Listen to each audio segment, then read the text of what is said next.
ஓம் சக்தி. குரு சீடர் உதாரண கதைகளில் இன்று இறை தரிசனம் எனும் தலைப்பின் கீழ் ஒரு கட்டுரை ஒன்றை காண்போம். அடர்ந்த வன பிரதேசம். தங்கள் குருவை பின்தொடர்ந்து சீடர்கள் சென்று கொண்டு இருந்தனர். வழியில் சற்றே ஓய்வெடுக்க எண்ணிய அவர்களை ஒரு ஏழை கிராமவாசி விருந்தோம்பல் செய்தான். அவனும் அவன் மனைவியும் சில மணி நேரங்களிலே அவர்கள் விருந்துண்ண உணவுகளை தயாரித்து பரிமாறினர். குருவும் சீடர்களும் திருப்தியாக உணவருந்தினர். ஒரு சீடருக்கு மட்டும் சற்றே சந்தேகமெல சுற்றுமுற்றும் பார்த்தான். ஆள் அரவமே இல்லாத இவ்விடத்தில் எவ்வாறு இவர்கள் இவ்வளவு விரைவில் உணவு தயாரித்தார்கள்? அதுவும் பொருட்களை உடனடியாக வாங்க முடியாதே என மெல்ல அவர்கள் குடிசையை நோட்டம் விட்டான். அவனுக்கு திக்கென்றிருந்தது. குடிசைக்குள் ஒன்றுமில்லை. சில தட்டுமுட்டு சாமான்கள் தான் இருந்தன. ஏழை குடிசைவாசி சீடனின் எண்ணத்தை அறிந்து கொண்டு, சகோதரரே, தங்களுக்கு இன்னும் ஏதாவது தேவைப்படுகிறதா சொல்லுங்கள், உடனே செய்து தருகிறோம் என்றார். சீடனும் பணிவுடன், வேண்டாம் ஐயா, உங்களுக்கு எதற்கு சிரமம் என்றான். மெல்ல அவர்களை விட்டு விலகி தன் குருவிடம் சென்றான். அனைவரும் விடைபெற்று கிளம்பிக் கொண்டு இருந்தனர். குரு முன் செல்ல சீடர்களும் தொடர்ந்தனர்.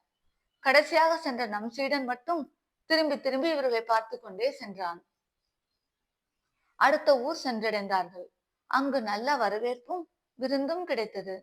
அக்கிராம மக்களுக்கு குரு ஆன்மீக உபதேசங்களை வழங்கி கொண்டு இருந்தார். நம் சீடனும் தனக்கு அளிக்கப்பட்ட வேலையினை பொறுப்பாக செய்து கொண்டே நடப்பதை கவனித்தான். அப்பொழுது வயதில் மூத்த பெரியவர் ஒருவர் ஓரமாக வந்து அமர்ந்தார். நம் சீடன் அவரிடம் மெல்ல பேச்சு கொடுத்தான். அவர், நீங்கள் எப்படி இங்கு வந்தீர்கள்? வழியில் அடர்ந்த காடு உள்ளதே என வினவ நடந்ததை கூறினான் சீடன். அப்பெரியவர் கூறினார், அக்காட்டில் வசிப்பதாவது என்ன வேடிக்கை? கொடிய மிருகங்கள் இரவோடு இரவாக பசியாறி விடுமே. நீ கூறுவது விந்தையாக இருக்கிறதே.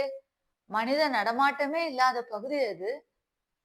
நீங்கள் வணங்கும் ஈஸ்வரனே அக்குடிசைவாசி. அப்பெண்ணே அன்னை பார்வதி. இதை அறியாமலா வந்தீர்கள் என்றார். சீடனுக்கு துணுக்கென்றானது. நாம் சந்தேகித்தது சரிதான்.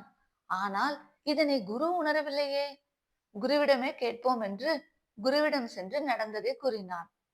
குரு மெல்ல கூறினார், நான் அறிவேன். நான் அறிந்து கொண்டதை உங்களுக்கு வெளிப்படுத்தி இருந்தால்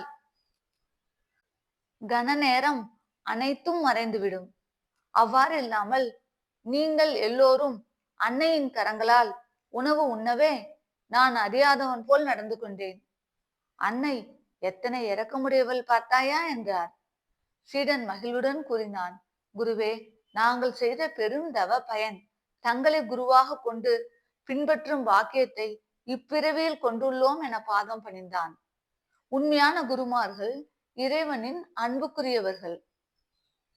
அவர்களை பின்பற்றும் போது இறைவனின் ஆசிகள் ஏதோ ஒரு வகையில் நமக்கும் கிட்டுகின்றன. தொடர்ந்து கவனிப்போம். ஓம் சக்தி.